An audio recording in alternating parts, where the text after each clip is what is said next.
మార్చి 8 అంతర్జాతీయ మహిళా దినం ఊరికే రాలేదు.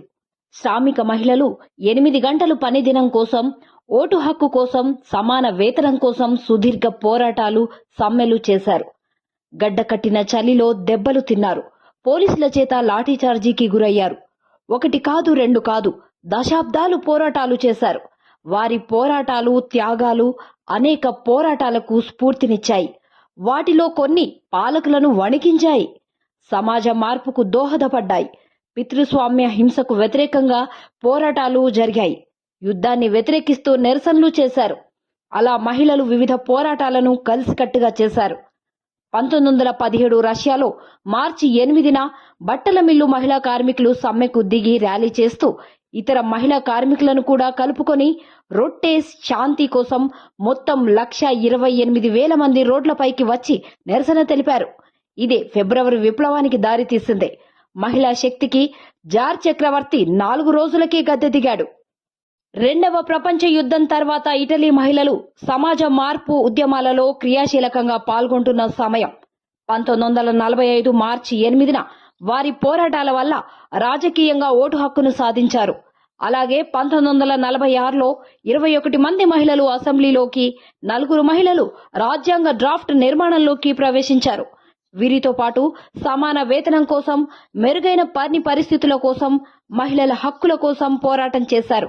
1979 ఇరాన్లో ఇస్లామిక్ విప్లవం తర్వాత ఆయతుల్లా ఖొమైనీ అధికారంలోకి రావడంతోనే బురఖా ధరించడం తప్పనిసరి అని ఆదేశించారు.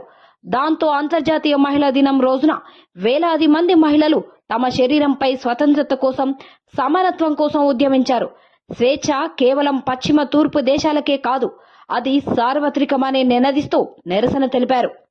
2018 మార్చి 8న స్పెయిన్లో మిలియన్ల సంఖ్యలో మహిళలు దేశవ్యాప్త ఫెమినిస్ట్ సమ్మె చేశారు.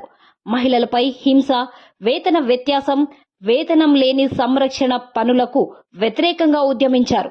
ఇది అతిపెద్ద ఉద్యమంగా పిలువబడుతున్నది. అర్జెంటీనాలో 14 ఏళ్ల చియారా పేజ్ హత్య కేసుకు నిరసనగా 2015 మార్చి 8న ఒక్క మహిళ కూడా తక్కువ కాదు అంటూ మహిళల హత్యలు, హింసకు వ్యతిరేకంగా ప్రత్యుత్పత్తి, ఆరోగ్యం, సమానత్వం కోసం ఉద్యమించారు.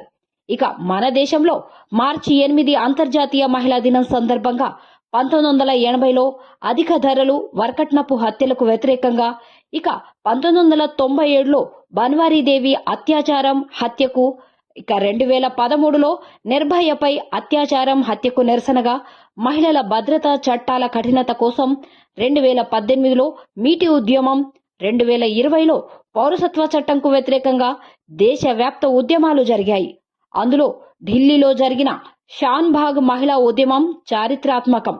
అంతేకాకుండా 2024లో కలకత్తాలో ఆర్జీకర్ ఆసుపత్రిలో మెడికో హత్యకు నిరసనగా పని స్థలాల్లో భద్రత కోసం చేసిన ఉద్యమం. ఇలా ఇవన్నీ మచ్చుకు కొన్ని మాత్రమే. అందుకే మార్చి 8 అంతర్జాతీయ మహిళా దినోత్సవం మాత్రమే కాదు, అది శ్రామిక మహిళా పోరాట దినం. కనుక మన సమస్యల సాధన కోసం పోరాట మార్గమే సరియైనదనేది భావన. మీరు ఆలోచించండి.